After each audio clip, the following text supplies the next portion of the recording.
By daring to, she corrected. She leaned into me, resting her head against my shoulder, an unmistakable HFY sign of bond acceptance. I had fallen in love at first sight. And the alien woman hadn't just noticed. She had chosen to fall with me. Together. Into the unknown. I did not expect to fall in love on my first day off-world. Earth Command had warned us that Port Helix Station was overwhelming, too many species, too many cultures, too many biological signals for a human brain to process all at once.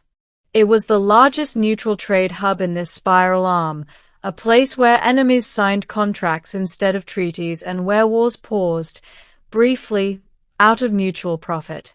I was there as a systems engineer, part of a small human delegation assigned to maintain Earth's newly licensed docking arrays. Simple work. Clean contracts. No heroics. Then I saw her. She stood near the inner market ring, half turned toward a display of crystalline data orbs. She was taller than me, willowy but strong, her posture effortless and proud. Her skin shimmered like moonlight through water, soft iridescent tones shifting with every movement. Long, elegant antennae curved back from her temples, twitching subtly as she focused. I stopped walking. Actually, I stopped breathing for a second. I had seen aliens before. Plenty of them. None of them had ever hit me like that, like gravity suddenly deciding I was optional. And that was my first mistake. Because she noticed immediately. The HFY were known for their perception. It was in every briefing file. Enhanced sensory organs, emotional awareness bordering on precognition, and an uncanny ability to read micro-expressions across species. Their diplomats were legendary, their warriors terrifyingly calm. And the woman I was staring at was unmistakably HFY. Her antennae stiffened. She turned slowly, her luminous eyes locking onto mine across the crowded market. I realized, with dawning horror, that I had been openly staring for at least 5 seconds. Abort, I muttered to myself, trying to look away. Too late. She approached. The sounds of the market seemed to fade as she stopped directly in front of me.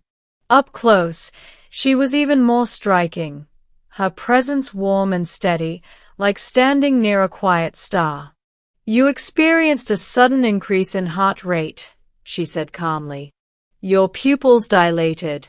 Your breathing became irregular. I swallowed. Sorry. Her head tilted. You are not afraid. No, I said honestly. Just distracted. Her antennae flicked again. A HFY tell. Curiosity. By what? She asked.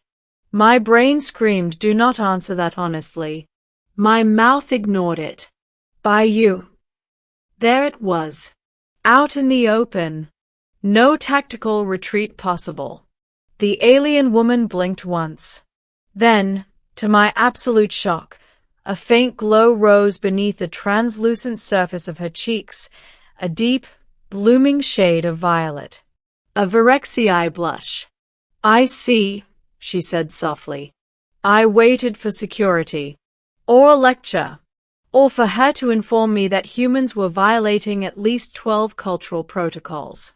Instead, she studied me with renewed interest.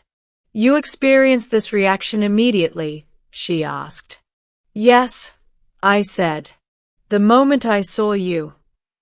Her antennae curved inward slightly, a gesture I didn't yet understand. This is uncommon, she admitted. Sorry, I said again, because apologizing was my species' default survival instinct. She considered me for a long moment, then surprised me again. Walk with me, human. I hesitated. Am I in trouble? No, she said. But I am intrigued. And just like that, I was walking beside an alien woman who could probably break me in half with one limb, feeling like a teenager on his first date. Her name was Celera. She was a cultural envoy, stationed at Port Helix to observe emerging species, humanity included. She explained that the Virexii valued emotional transparency above all else. Deception, to them, was a weakness. Hidden feelings were inefficiencies. You did not attempt to hide your reaction, she noted as we moved through the station's inner ring. Most species do. Humans are bad at subtlety, I said, especially when caught off guard. Yet you did not attempt to claim dominance, nor retreat in embarrassment, she said. You simply existed in the feeling. I shrugged. It felt wrong to pretend it wasn't there. She slowed her pace, turning to face me fully. That, she said, is very human. Over the next hour, we talked about Earth, about the Virexii homeworld, a planet of bioluminescent forests and floating cities grown rather than built, about how humans ran headfirst into the unknown and somehow survived long enough to tell stories about it. Celera listened intently, antennae constantly shifting as she absorbed every word.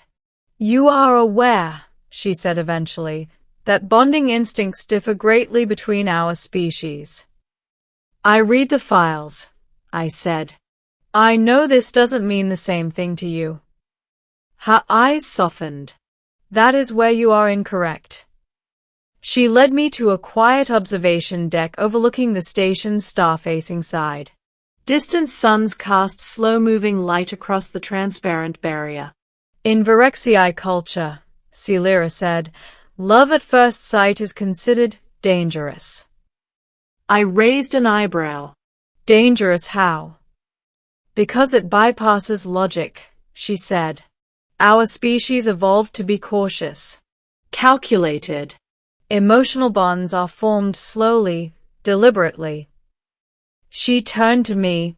But when a Virexii experiences what you experienced, immediate, unfiltered emotional alignment, it is called Jarkel. My chest tightened. What does that mean? It means the nervous system has identified a being as essential. I stared at her. You're saying? I felt it as well, she admitted quietly. The moment you looked at me without fear, without strategy, simply honest awe.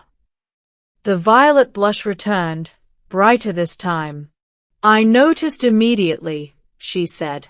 For a long moment, neither of us spoke. Around us, the galaxy moved on, ships docking, traders bargaining, empires grinding slowly forward. And yet, it felt like the universe had paused, just a little. I don't expect anything, I said finally. I know this is complicated. Celera stepped closer. Humans are astonishing, she said. You fall into the unknown and call it courage. You form attachments without guarantees. You accept pain as the price of meaning. She lifted one graceful hand, hesitating just a moment before resting it against my chest. Tell me, human, she asked softly. If this ends in loss, would you regret feeling it? I didn't hesitate. No, I said. Never. Her antennae relaxed fully, a sign of trust. The Virexii Council was less enthusiastic. Our bond triggered diplomatic alarms. Cross-species emotional entanglement involving a senior envoy was unprecedented. Celera was questioned. I was evaluated. Humans, it turned out, had already gained a reputation for uncontrolled emotional contagion. But something unexpected happened. Celera stood before her council and defended us. She did not manipulate me, she said firmly. He did not deceive me. This bond formed naturally. And if it brings suffering, the elders asked. Then we will endure it, she replied. As humans do. The council hesitated. Because the truth was simple. Humanity had already proven something to the galaxy.